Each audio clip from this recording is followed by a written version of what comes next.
What's your favorite gospel song?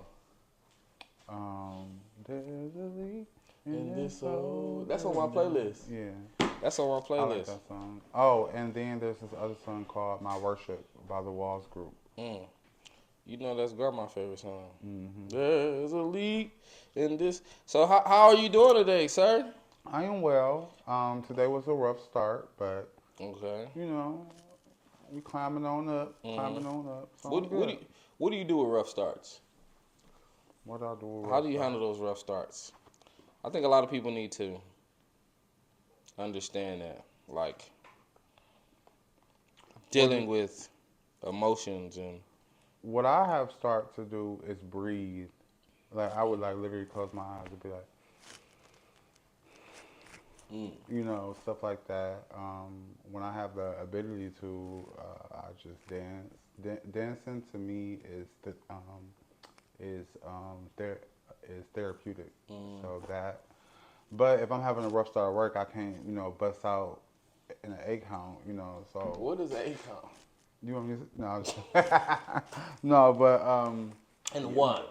two, one, two, But three, four, five, honestly, six, seven. Okay. just breathe and just center myself and just let whatever I got going on go and focus on what I got to focus on at the moment. Mm.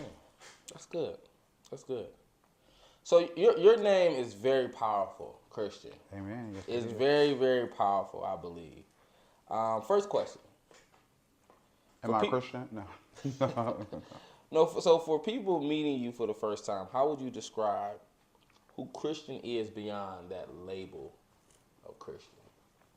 Has that name ever added pressure to you at all? So much to live up to. Really? No. I'm kidding. I mean, I honestly never really thought about it. I mean, I was definitely raised in a quote unquote Christian household. So, my morals and my beliefs is of a Christian, Mm-hmm. I guess, if that correlates with my name. But if I was to describe myself like somebody meeting me for the first time, I would say, depending on how you're meeting me, I can be a very high energy person or I can be a very chill, observant person. Mm-hmm. Um, I'm pretty warm. Um, I don't think people get the hot or cold me until I get to know them, if that makes sense. Mm-hmm. But initially meeting me, I'm pretty warm, I'm pretty open. Um, and yeah, I would want to say kind. I would want people to get a sense of like kind-heartedness from me Mm-hmm. when they first meet me. That's what I would want to project. Mm-hmm. But yeah, other than that, yeah. Hmm. That's real. That's real. I can agree with that. Knowing you for about 32 years. Right, right. Yeah. Um, you are the man the moment demands, Amen. if for lack of a better word. Amen. Hallelujah. Hallelujah. So I like to ask all my people this because this is the Becoming Overcomers podcast. What does being an overcomer mean to you in your own life? Just overcoming whatever obstacle that's there in the moment. Hmm. Um, Overcoming is simply what the word is. Just, crossing over whatever bridge that there is at the moment in your life. Mm-hmm. And just getting over it being the better version of who you was before. Mm-hmm. Sometimes we can get over things, but are we really over it if it's not bettering us, Mm-hmm. in a sense? So I believe being a overcomer is being better than who you was before, based on that particular thing that was going on in your life. Mm. So what was the biggest test or thing that you had to overcome in your life thus far? I am a black gay man in America. Mm. So that alone is but no, but like when you really think about it, yeah, that. But I mean, a test. I mean, I feel like I've been tested from time or two. I can't really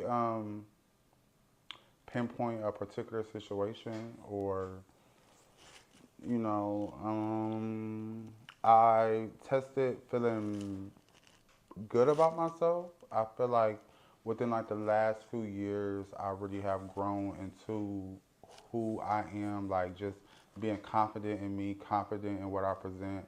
I used to always tell, like I started telling myself like 2 or 3 years ago, like I belong in every room I'm in. Like because I used to have very much insecurities about my weight, just how I look, and especially in dance, like dance is very like that. So, just I would say just me being sure of myself. I think that's the biggest test. Knowing that I'm worthy, I'm worthy of receiving goodness in my life, Yeah. and no matter how that comes to me, I'm worthy of it. So I think that's the biggest test overall.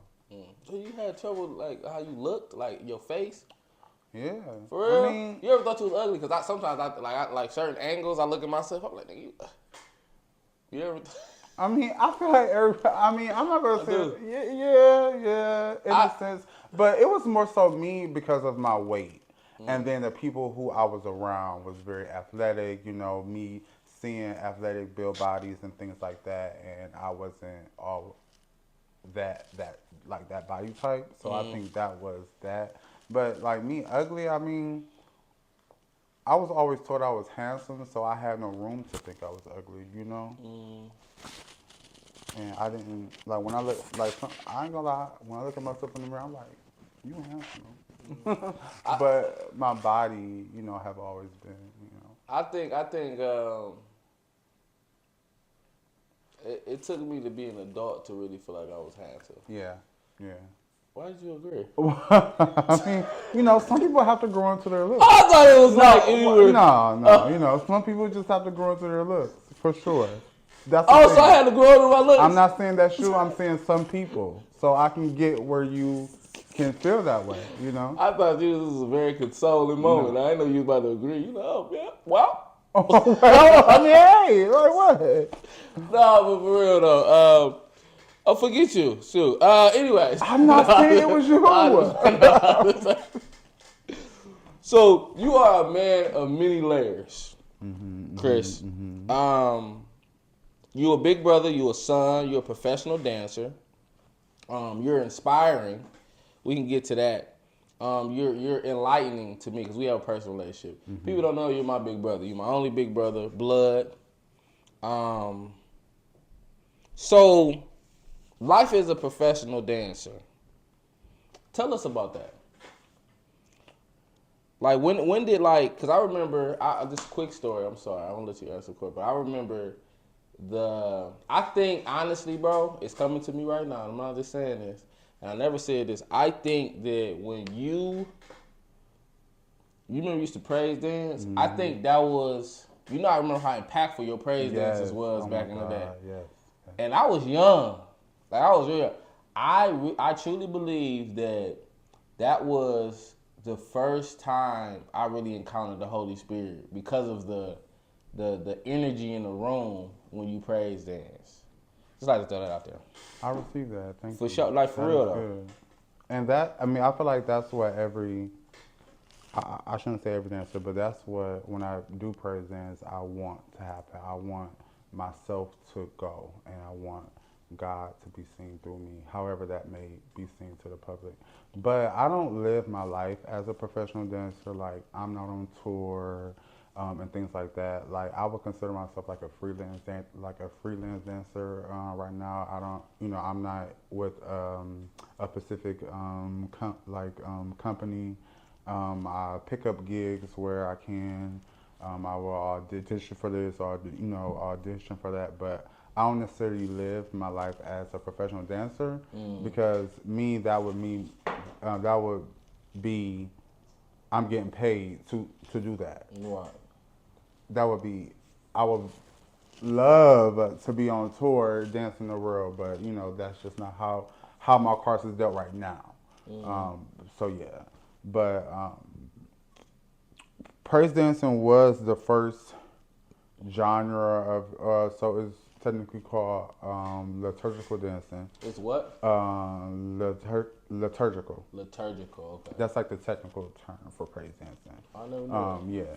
So that was literally my first love. Like, I feel like that was when everybody saw me, like who Chris was at that moment. Like, it was very, very impactful.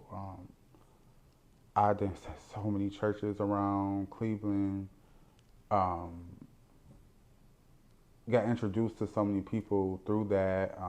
Dancing with Lady Smith was very, and that's my girl. Shout out to her. That was very like, I was like, oh, this can, I can do this. Like, that was very amazing. But yeah. Mm. So did dancing help you express like parts of your identity that you felt hard to explain verbally? For sure. How so? Talk about that. I don't know, maybe I'm wrong, but I believe when people see boy dancers dancing that way, they think of femininity or in some kind of parts. How can I say this? I feel like, No, you're right, because I do. yeah, I feel like, Respectfully. yeah, I feel like that's when mommy, okay, because say for instance, like growing up, you can like do some girly things and mommy would think it's funny, like, oh, Brian is, like dressing up, like just funny kind of things. But if I were to do those same things, it was like, no, Chris, don't do that. But I feel like dancing, that, I don't know. It just felt like that's when I felt more accepted in my true identity. Not saying gay is related to dance, but I felt more, I wouldn't want to say even feminine. I just felt more free, I guess, in the sense where I feel like it was okay to be that way in that space. I don't know if I'm explaining that No, right. that makes I sense. hope I'm explaining that right No, that makes sense. without because I'm not saying me praise dancing is feminine or anything like that, but I don't know. I What don't I know. heard was you felt like when you were in that space of praise dancing, or lethargic, um, you felt Liturgical. liturgical. You felt like accepted. You felt like I get what you're trying to say. Okay. I get what you're trying. Is that right? I mean, You felt yes, accepted. You definitely, felt, definitely, definitely. I feel like I can do anything. I feel like I can be any person, and maybe because I wasn't myself, maybe it was just the Holy Spirit just taking over me to where I didn't have no feelings. I just felt like a vessel, I guess. Yeah. Yeah. Yeah. So did that make you feel like you were?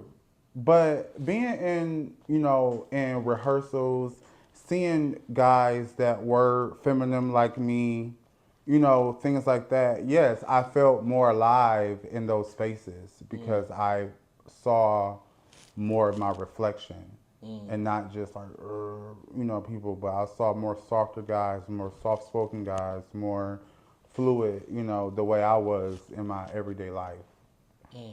in a sense, yeah. No, that makes sense. That makes sense. I hear though that you. I could be wrong, but you kind of felt not trapped, but like feeling being that was the only space that you could feel Yeah, free. without being so uptight about myself and just like, I can just, yeah, just do what I want, I guess, in that Yeah. sense, yeah. So okay. So let's get to your sexual preference. Are we okay to go there? We are okay to go there, but I do pose a question. Is Yes. this, do you ask everyone about their sexual preference or do everybody talk about their sexual preference? No, I think it's important to talk about because we've had conversations Okay. about, You know what's funny? Your what? friend called me a few Who? days ago. Yeah. Yeah, I know. He called me. Yeah, yeah, Well, no, your friend, my friend, yeah. Yeah, we don't know what that is. I don't know what that is. What? That type of relationship. Oh, I mean, yeah, I don't know. I mean, after Yeah. that's my homie. Like Yeah. Chuck, that's a homie. Right, Like, right. those your bros. So Yeah. But if they're the this homies. if this subject though is uncomfortable, we No, won't really. I'm Okay. always down to spice. I'm always Yeah. down to Because the reason why is wake it because up.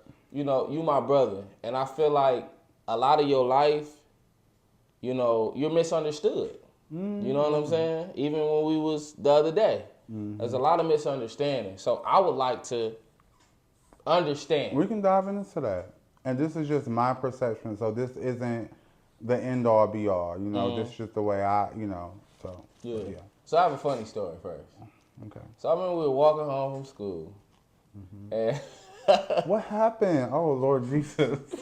we were walking home from school. Before that day, my boy was telling me, he like, yeah, bro, I heard something about your brother, bro. Was I on Facebook No. hugged up with somebody? No, Because that's how I came out, because you told mommy that. No, let me finish. Okay, I'm sorry. Okay, come on. So my boy told me, I ain't gonna say his name. He like, yeah, but I heard, like, cause his auntie, she, gay or whatever. So but she's been like, I mean, she was like 7, and was more nigga than me. So he was telling me, yeah, but I heard your brother, blah blah blah, this, that, and the third. So I'm just like, eh. So I'm in high school, you know what I'm saying? So I ain't really think that because we was going to the same school.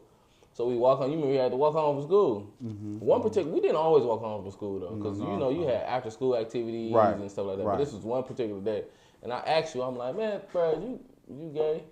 You like, I don't know if you remember this, but this is when you came out to me. You like, you know what? I'm not gay. I'm bisexual. I'm like, nigga, you're gay. Right. That was funny. So when did you first understand your identity? And what was that journey like for you? When did I understand my identity? I think when I fully grasped it was sophomore year in high school. When I either sophomore year or junior year, I fully just was like, you know what, I'm going to audition for the show choir. I'm going to, do this and do that. I'm already dancing. I'm going to just, take it serious, like more serious. But I feel like that's when I truly knew who I was, but didn't want to accept it by openly saying it. I remember I still have my best friend, Darnice. I used to literally walk down the hall holding her hand just so I can make it appear to like I was dating a girl type stuff. But people still saw through that. Like I feel like I was the only delusional one in my space because of the simple fact how at home was and how church was. But I feel like if I would have came out sooner, it would have just been well. And then when I did come out to my friends, everybody was like, "Well, Chris, we already knew." Like, I was helping the girls, coming up with steps. I was jump roping. I was never with the guys. Like, it was like, okay, it was very clear. Like, but I was the only one that was. But yeah, I feel like sophomore year, and then especially when I told mommy, that's when I was just like, you know what, hey. How did mommy react? Mommy was crying at everything. Yes. I ain't funny. Yes. Really? Yeah, like my son is really gay. Yeah, it was like, girl, yeah. You should like, you like men too. Right. That's the kind of, yeah. But, yeah, I would say sophomore year in high school was when I really just like, hey, this is who I am. I wasn't necessarily fighting it with inside, like as far as like praying and why am I like this? Like, I just was like, yeah. I remember one day you told me, and I don't know if this is still true, but you did tell me this. You said that if, I'm asking you, is this still true to this day? You told me, you was like, if I could choose not to be gay, I would choose not to be gay. That is still true. That's still true. To this day, yes. Why? Because of all of the stuff I had to deal with, just mentally, with my family, Even now, just a few weeks ago, we had a whole debate, you know what I mean? Like, I was the You was like the moderator, Moderator. which is so grown up of you. You know, you have definitely came a long way.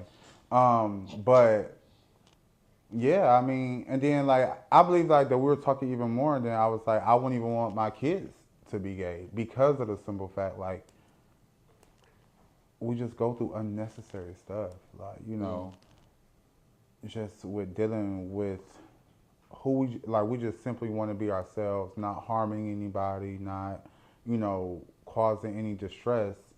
And now you bothering me, or you making fun of me, or you know. So I didn't want to go through it. I don't want to go through it now, and I wouldn't want anybody to go through that. Mm. No, that's real, man. Sometimes they felt like being gay was a disability. Yeah. Like that's how the world projected it on us, you know, and that's not right and that's not fair. And I wouldn't think anybody would want to endure that on purpose, you know. But I love myself, you know. I'm very true within myself. I don't, you know, code switch. I am who myself, you know. I'm myself at all times. But yeah. Yeah.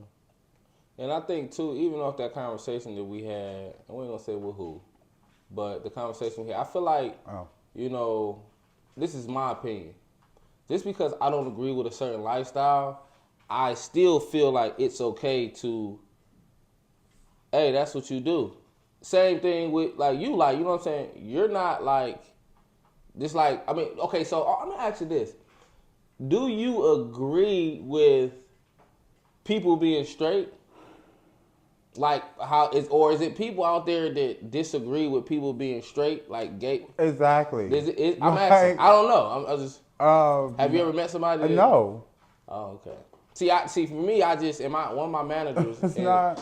Yeah, when I was working in college, old white dude, Republican. He had that, and he taught me that. He was just like, "Hey, bro, like you know what I'm saying? I ain't Right. Nobody's. Yeah. Yeah, that ain't my life." But I believe in pro-choice. I do too. You know what I'm saying? Like, they don't kill me. You know what I'm saying? So that's real, man.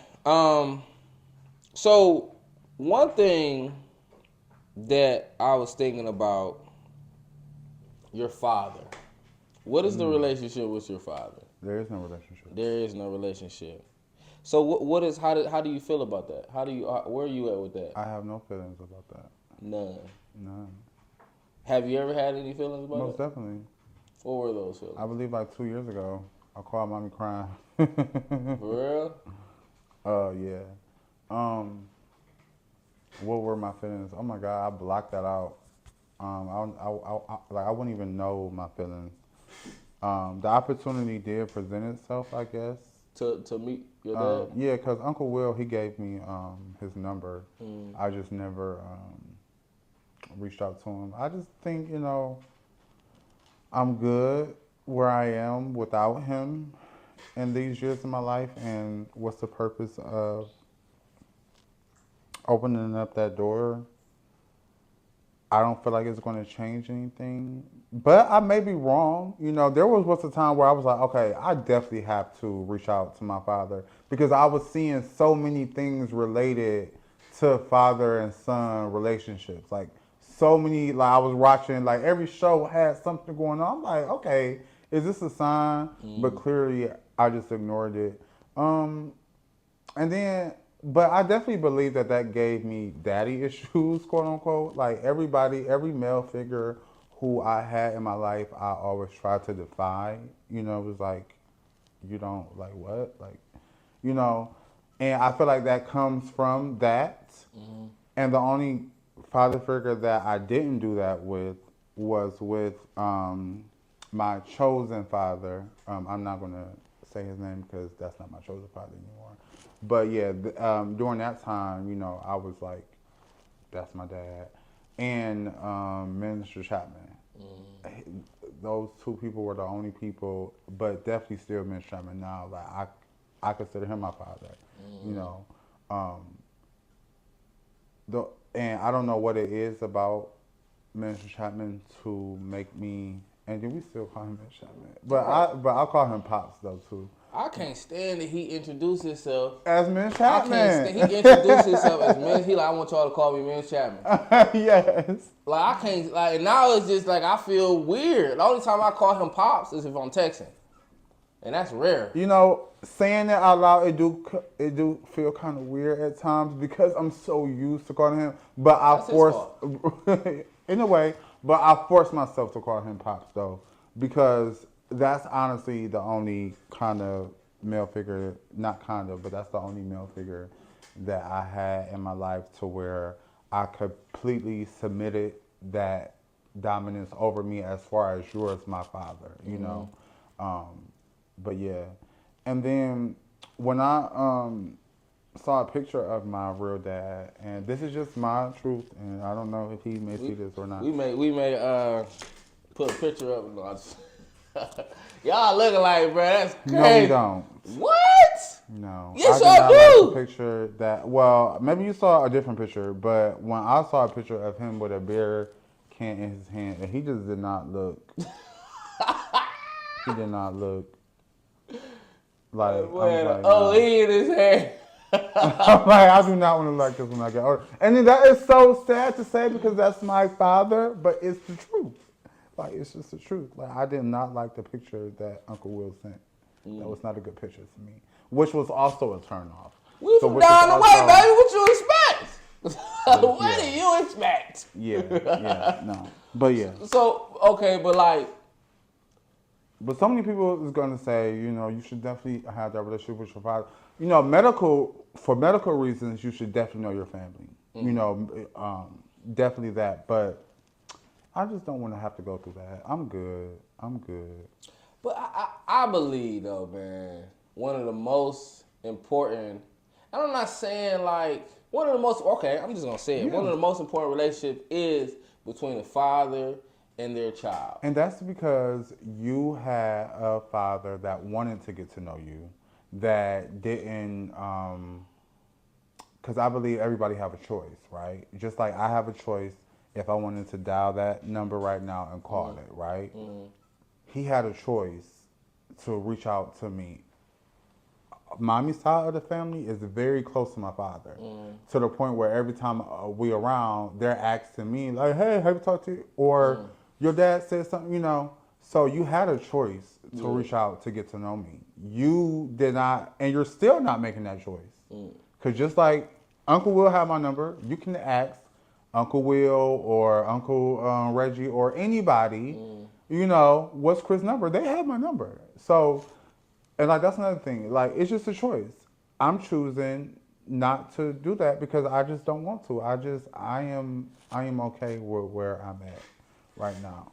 What, you don't see any like, you want to Yes, see I any, see it, but I'm choosing to ignore it.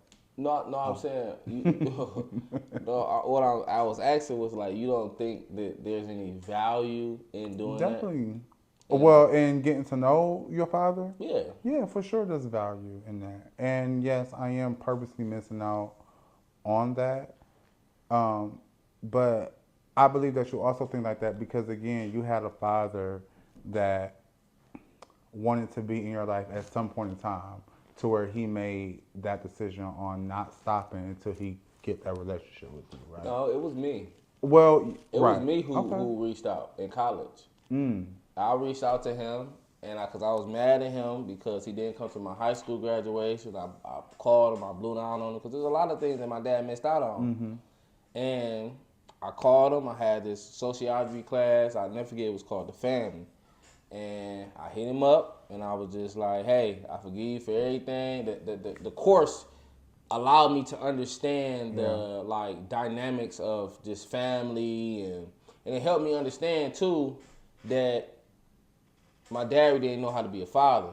You know what I'm saying? My dad, his upbringing was crazy. Right. Like, you know what I'm saying? Yeah. So it's like he never saw that. So I had to give him grace. And because that's something I guess I wanted to have with a bond with him. You know, I look just like him. Right. Just like you look like your daddy. No, I don't. But I don't. I had to give him grace to understand that, you know, he didn't know how to be a dad. Right. Like, yo, man, mommy, they had you at 16. Right. Yeah. 15. Yeah. You know, like, so I had to reach out to him and forgive him. And after that, I started to understand, and his life started to unravel. I'm just like, oh, it makes sense now. Like he didn't know. Yeah. You know. And then I mean, it may be that I just don't want to. I just don't want to do it. I just don't. I have no desire to. And now things is you have a son too, to where you know that is a strong view for you because and then it should be. You know, it should be. I definitely think father-son relationships are very, very, very, very important. I guess I'm just not there yet. Maybe I would need to see him come to me, and that's just my truth. That's real. I mean, that's something that I need to work on. That's something that I need to pray about. You know. Yeah. And you know, I've grown enough to admit it, but I'm just not in the business of doing something that I don't want to do. Yeah. Just not. That's real. So we've been in foster care. We've been in homeless shelters. We've been abused. This DeAndre calling me now. For real. Mm-hmm. We've been through a lot in our childhood. You know, we've been apart a lot. You know, together a lot. That's just crazy, right? Yeah. What? Growing up, what was the most challenging thing that you went through? But on the flip side of that, you're glad you went through it. That helped you out a lot in life now. You remember we used to iron our clothes with the ironing. We had to put it on the stove, on the heat stove. Yeah.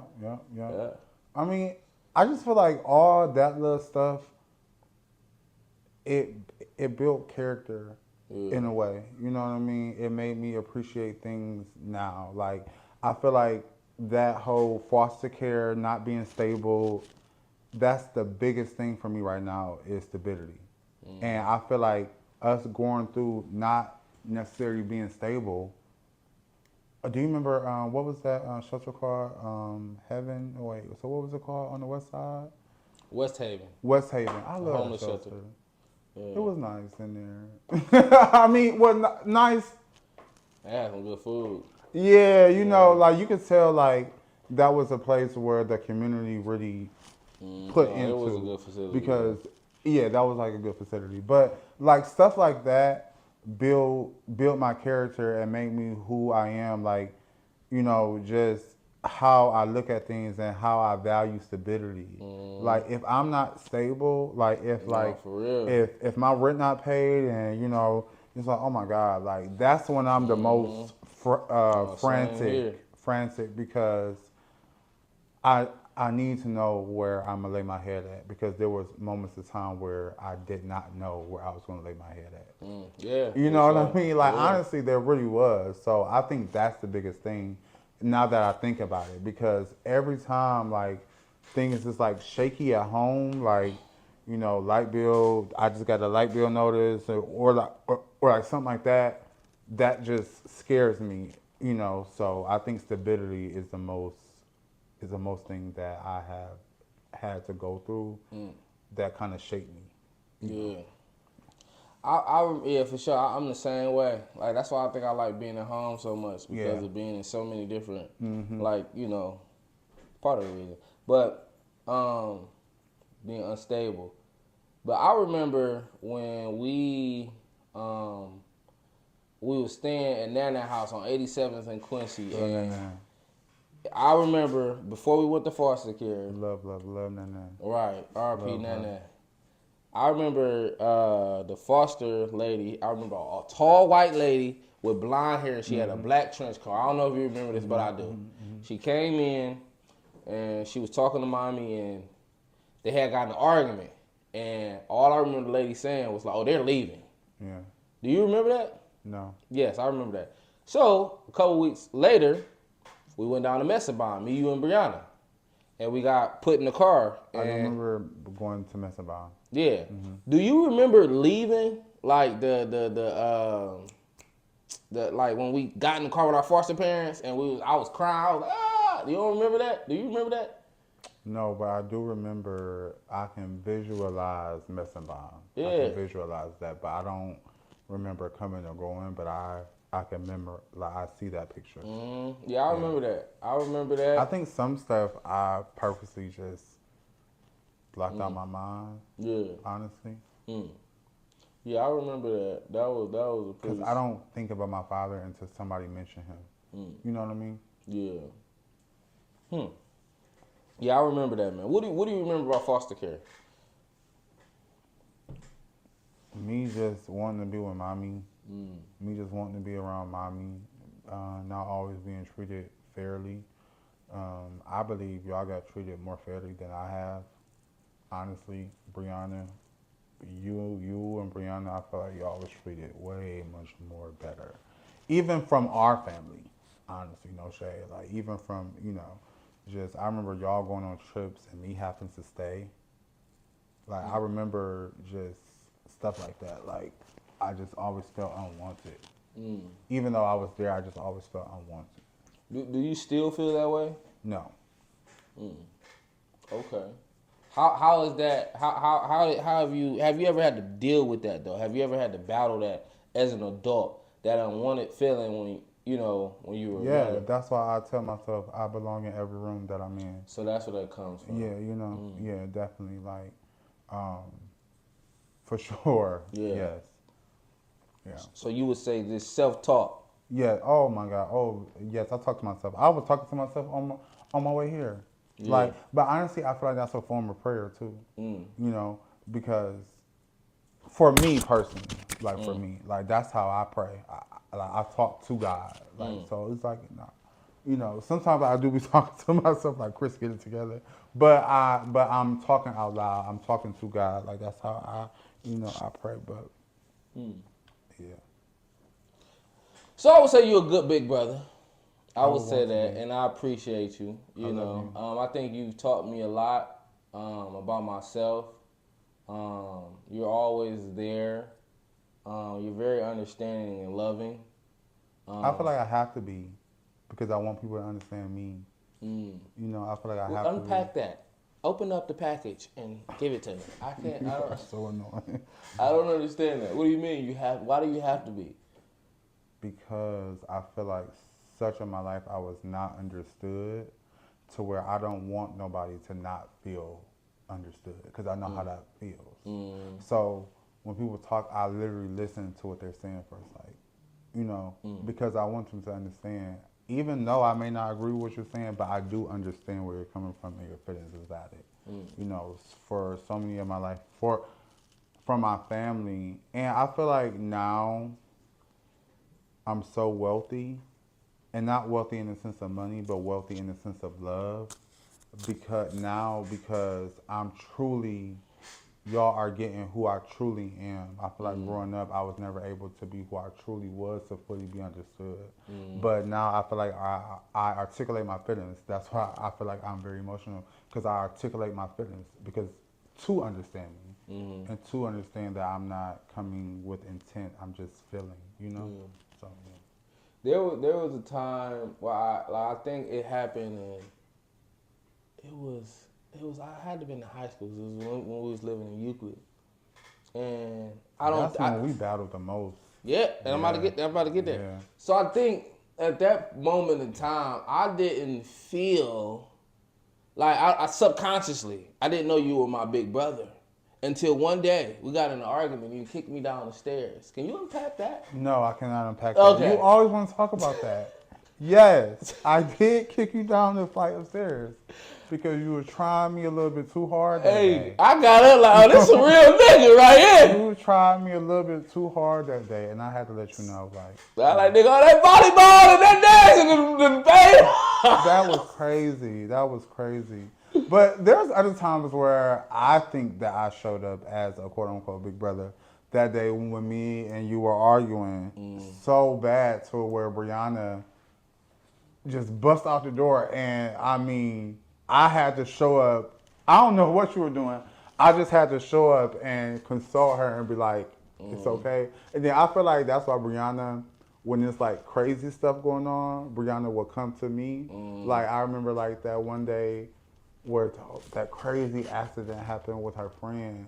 And I remember right when it happened, she just said, Chris, like, like little things like that shows me that I'm like a big brother, I guess. Yeah, for sure.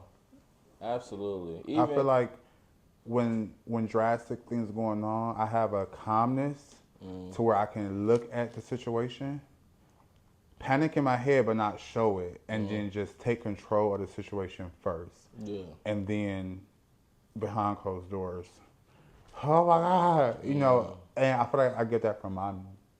Because mommy is that way too. Mommy can assess a situation and not show her emotions in order to fix it. Yeah. But I feel like mommy definitely have cried a lot of nights without us knowing. I know she did for a fact. I haven't heard her cry a lot Right. in my life. Right. Yeah. Right. But I know, I know. Because I'm that way. Like, but now I'm like more like, but I also am reserved too at the same time. Like, I can be very reserved. But yeah. Yeah. Yeah, I think you are a very strong person. You really are. Like, even when you're facing adversity, like... I think the best word to describe is resilient. Resilient, yes. I'm a very resilient person, and I know that about me. Yeah. Because there are times where it's like, yeah, I have to put up for me. Yeah. I can't. No, that's real. Yeah. Because, I mean, there's been times in life where, you've been facing some adversity and, on the outside looking in, I'm like, damn, this nigga, he handling this with a lot of, like, just very, very much so poise, if you will. Because I know me. I probably be boo-booing on myself somewhere. I don't know. Yeah. So with that being said, what does being a big brother mean to you personally? All what we were just talking about, being resilient, being an example of resilience. Being a big brother is everything. I want y'all to know that I am here. I want y'all to always know that I'm here for y'all no matter what. Like, I will, and I remember that we were just talking about this like maybe 2 weeks ago. I would literally take a bullet for y'all. Like, literally. I love y'all with every fiber of my being. And I think that's because I don't have children. You know what I mean? Not looking at y'all like y'all my kids or nothing, but it's just like, I don't know. I like, know you don't pay nan bills. Right, exactly, right. I don't. Nah, and I don't want to. I have enough bills of my own, but it's too much. But I don't know. I just love y'all so much. And then, I don't know why, but I know that life is a part of death, and I know mommy and Miss Sherman is not going to always be here with us. And that scares me so much to where I know that it scared y'all. So when that happens, I want to be ready for that. That's why I want to keep the house. I feel like, I know you say Airbnb. No, we should keep it in the family. It's our house. It's us, for us, for us, for us, for us, for us. Praise the Lord. Hallelujah. Yes. But anyway, yes, mommy, Miss Sherman, yes, that. But I don't know, I just love y'all so much. You know what I'm saying? And we have grown so much. Yeah, we have. Like, from everything that we have been through with the foster care, with the abuse, with just everything. And me and your relationship as the two older brothers, like us fighting all the time, us really saying mean things to each other. Like, just wow. Like, when you think about it, it's like, damn, like, we act like we hated each other. But honestly, that was hate. Yeah. It was hate because of the stigma around being gay. I feel like that was our only issue, was because you didn't understand my queerness. And what people understand, whether people think that it's a sin or not, is here. True. And everything that was nothing but hate. And I feel like we are so much past that to where you don't look at me and say, oh, you're gay. You're looking at me and say, oh, this is my brother. Yeah, Or for sure. no, better yet, this is a human being that's walking this earth that deserves the same respect that I would give a quote unquote straight person.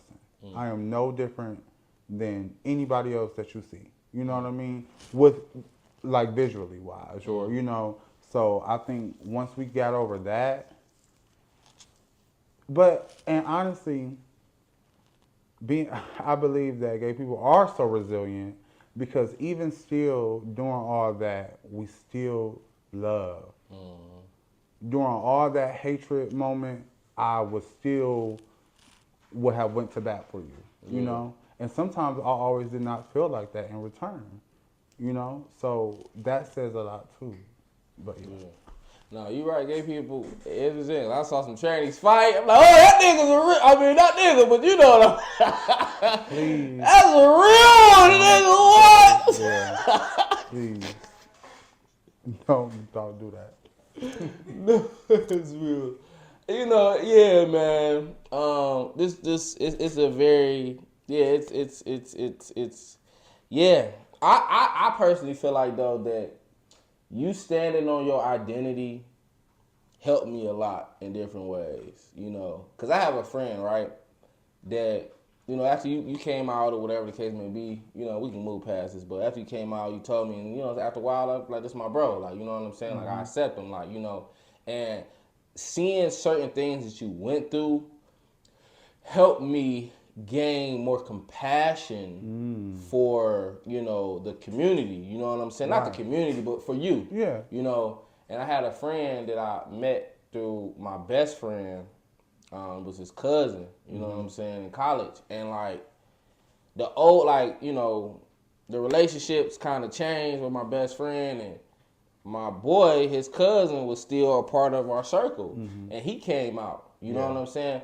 But I think the relationship that I had with you helped me not, cause I could have been like, nigga, what? Right, yeah, I ain't about to be cool. Exactly how you was with me growing up. You Yeah. could have been like that with him, yeah. Yeah, but I think you standing on, you know, that helped me, like, you know, and it, yeah, so yeah.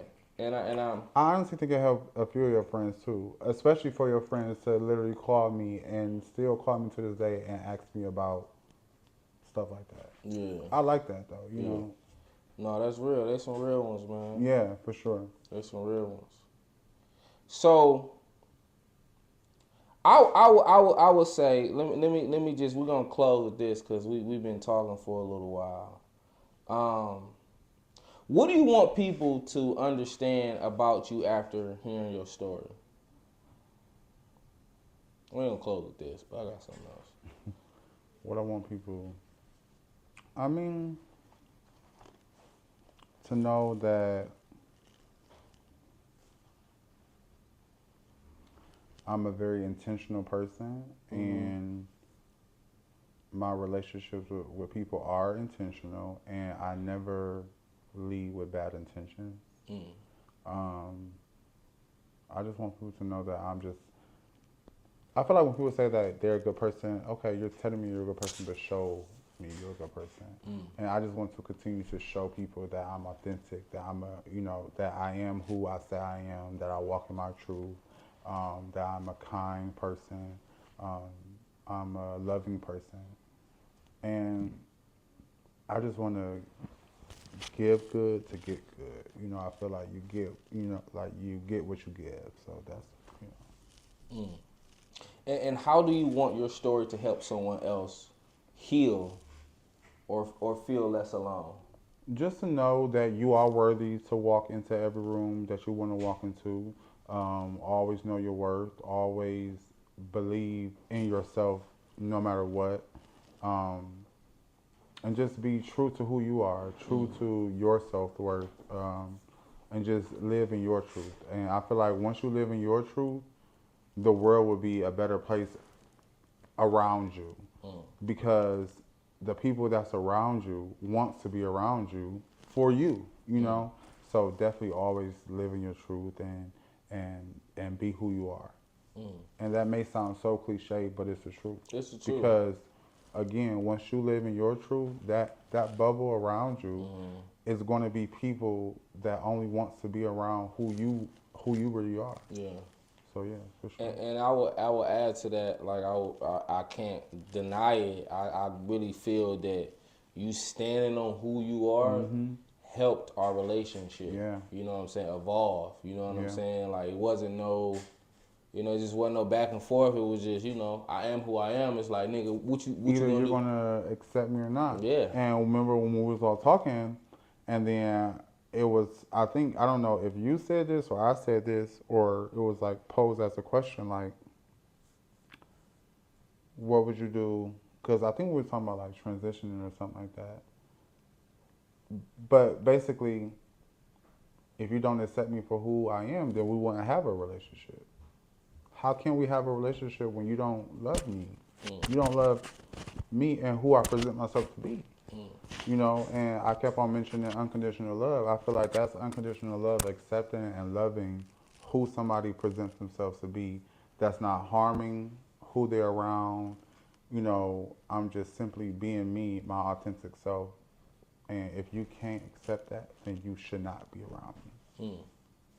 Any advice to somebody, young, old, that is, we're not equating this just to the LGBT sexuality, Yeah.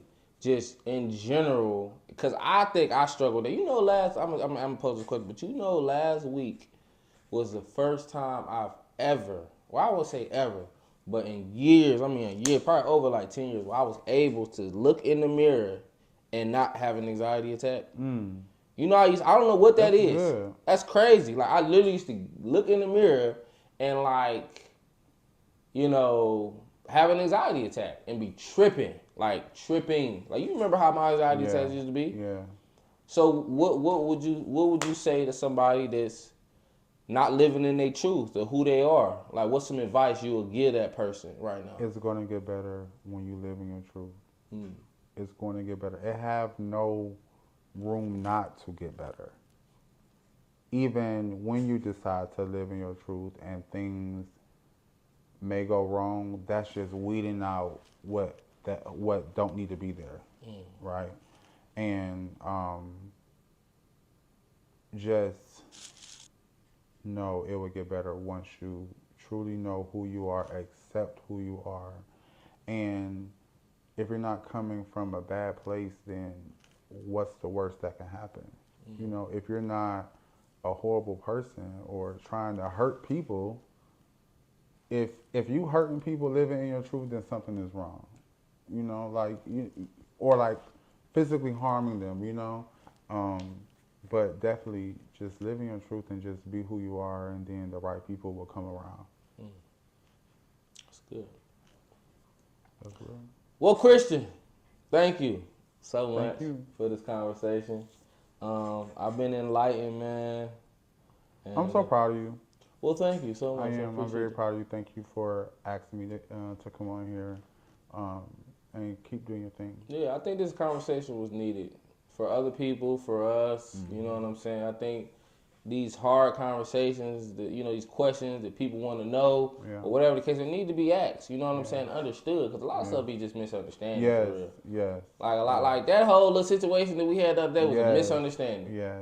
It's like arguing for nothing. But they still, and then some people still not gonna get it, and then that's okay. Yeah. That's okay. That is okay. Yeah. As long as you're not harming me, and then I ain't harming you. We can agree to disagree, and we can live cohesively. Yeah, that's real. That's real. But I love you, and I feel like you have definitely came a long way. I see you becoming a better person every day, and keep on striving to be a better you. Hallelujah. And I love you. I love you too. And we're gonna end on that. All right. Period.